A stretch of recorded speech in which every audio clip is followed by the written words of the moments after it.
يا رحمن يا رحيم.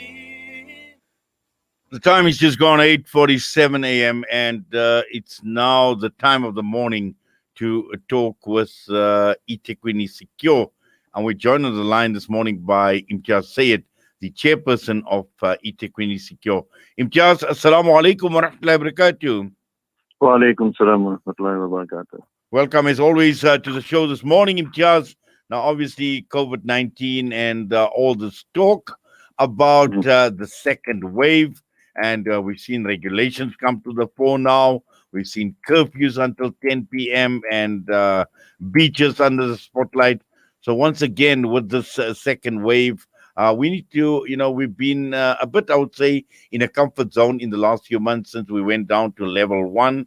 And we've seen generally behaviors and how people have basically been taking it easy. But again, the second wave, and now it's time to put our thinking caps once again and to rethink our strategy and to rethink how we're going to be managing the second wave. Absolutely. I think the first question we need to ask ourselves is, in the first wave, we weren't taking it very seriously because it didn't hit home. And if you ask anyone out there, do you know anyone that has had COVID-19 or has passed on from it? And they'll tell you, in fact, no, right? But the reality of the situation right now on the second wave is that every single person that you know knows someone that has COVID or knows someone that has passed away from COVID. So with that being said, the reality has now set in. And there's firstly the stigma to deal with, because everyone starts, basically putting blame on the person that has contracted it, when in fact it's not really their fault, so to speak. It's all of us together as a collective that's at fault. So we've gotten down into trying to understand what isolating means and what quarantine means, and trying to give an understanding to people, because now it's getting serious and people want to know. So previously, those that felt that no, it doesn't exist, it's a lie, are now coming to the fore and saying, you know what, it's true. How do we deal with it? So we've started putting out some guidelines in terms of all of that.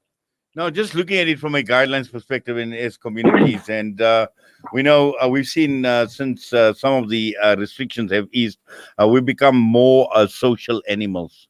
And, Yes. we've obviously been interacting a lot more on a social level, whether it's been at family gatherings, whether it's been weddings, whether it's been funerals, and even in the mosque, Imtiaz. Absolutely. I think there's a great misconception with regard to the term of isolate. I think everyone should go into isolation at the moment, but the misconception of isolation is that stay at home, put on your PJs and don't do anything. It's not really the case. Isolate means social distance. Keep your distance from someone, wear your mask at all times, try not to shake hands, sanitize, do all of those things that were prescribed in the beginning in the first wave. However, we see that people, when we tell them isolate, it's like, okay, should I stay at home for the next 14 days? No, not really. You can go out and do things until you become symptomatic. And isolate means just keep your distance from anyone else in case after 4 or 5 days you start becoming symptomatic, then inform those people to also isolate. So that chain of understanding and all of that needs to go out properly, and people need to understand where they are. It doesn't mean you shouldn't go to work because someone you came into contact with is now tested COVID positive. It means that you need to take extra precaution in case you are a transmitter of the disease in itself. So that's the issue of isolation. When it comes down to the issue of quarantine, I think that's fairly simple. You're on your own, in your own room, and you're now distancing yourself. But also, with that being said, it's not necessarily that you're going to pass it on just by speaking to someone through a mask. That's not really the case. So we need to just be extra or take extra precautions in terms of how we spread it, because this disease doesn't spread itself. It spreads by people spreading it. So the more interactions we have, the more people we speak to, the more functions we attend, the more we go out there, the more susceptible we are to actually contract the virus. Exactly. And I think another important factor is when we look at it, the second wave coming through at a time of the year where we become social animals, where we want to be outside, we want to be outdoors. It's a festive season, it's a holiday season. And in the spirit of being in this mood, in this festive mood or holiday mood, this is exactly what we do. We go out. Yes, no, absolutely. When we're going out, currently we're busy with outreach and we're doing feeding. We've now, based on us being in this, and we were very cognizant of that it might be coming.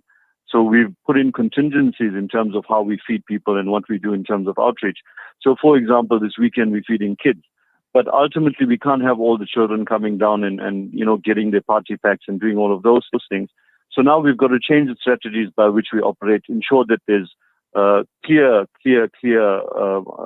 understanding of exactly how we approach the situations in terms of safety and the health of those that we go out to meet and see. Because ultimately, we might become the reason people contract COVID because we are now the ones initiating and calling for these gatherings to in fact happen, when in fact it's a need that's there. We've got to attend to that need. However, on the same token, we've got to be very cognizant that we are in the middle of this disaster at the moment. Now, just looking at organizations like eThekweni and many other community-based organizations, CPFs and the like, and just taking a responsibility to provide these guidelines and to provide some sort of direction as far as how do people react to the second wave, Imtiaz? I think in terms of distribution and things like that, we now come up with a strategy called the non-touch distribution system, wherein we prepare things and we do whatever we need to do in terms of how we package stuff and put it out there, but we don't in fact interact with people by hand-to-hand exchange.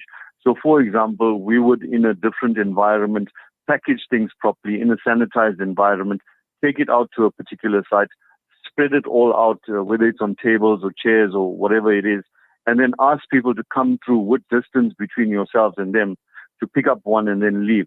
We've got to change the way we approach things. I mean, the norm of taking food out there and dishing and having people talk to you and they asking you questions and doing all of that, that's a bygone, and that shouldn't happen anymore. So we've got to be cautious. We've got to know what we're doing out there, and we've got to take the second wave very, very seriously. I mean, ultimately, in the past 2 weeks, I've lost 2 people that were in school with me, and they're only 45 years old. So it's no longer an elderly person's sickness or things like that. It's actually coming and it's affecting every single person that we know. And as much as we might think we're strong and we don't have high blood pressure and we don't smoke and we don't do all of those things, we are seeing more and more cases of people that are actually dying, even though they don't have any of those pre-existing conditions like we've known in the first wave. So the reality is there. The sense of paranoia has settled in, I think, and I think people are going to take the second wave a little bit more seriously moving forward. Well, it does require behavioral change. I think that is very, very important, Imtiaz, but also looking at certain sections of the community, particularly looking at the younger generation, because we've heard recently reports talking about more young people who are contracting or testing positive for COVID-19. And again, I want to refer to this time of the year where people need to act responsibly in terms of going out. And we know, like I said, it's a holiday season, and the younger crowd in particular, enjoy the outdoors, they enjoy being out, they enjoy being on the beach. They just want to be out because, and so what sort of, advice do we give to younger people? I think it comes down to the same issues that we face across all platforms we operate in. We're in us as adults, we don't sensitize our children, and we want to protect them from it by not giving them too much of information. I think we need to change that rhetoric, and we need to explain to our children that even though you might be going out with your friends to a particular diner or a particular place of interest that you might have, you ultimately could lead to coming back home with the virus and then spreading it to everyone at home. So that's the risk we now face.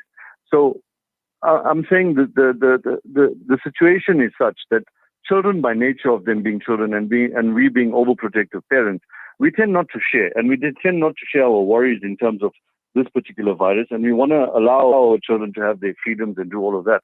But it can't be done at the risk of what might come off it, So we've got to manage our risk in comparison to benefit, and that's where this whole thing comes in. It's not. Children, by nature of how they are, they're not watching news anymore. They're not keeping up to date with what's happening in the world. They're looking at, Fortnite and YouTube and Netflix and all of these things. So they're not really au fait of current affairs of the world and what's happening out there and the seriousness of the situations we might be being faced with at the moment.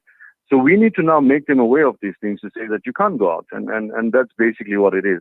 You can't go and have a stay over at your friend's place because you might take something there, you might bring something back. And this is an unseen sickness.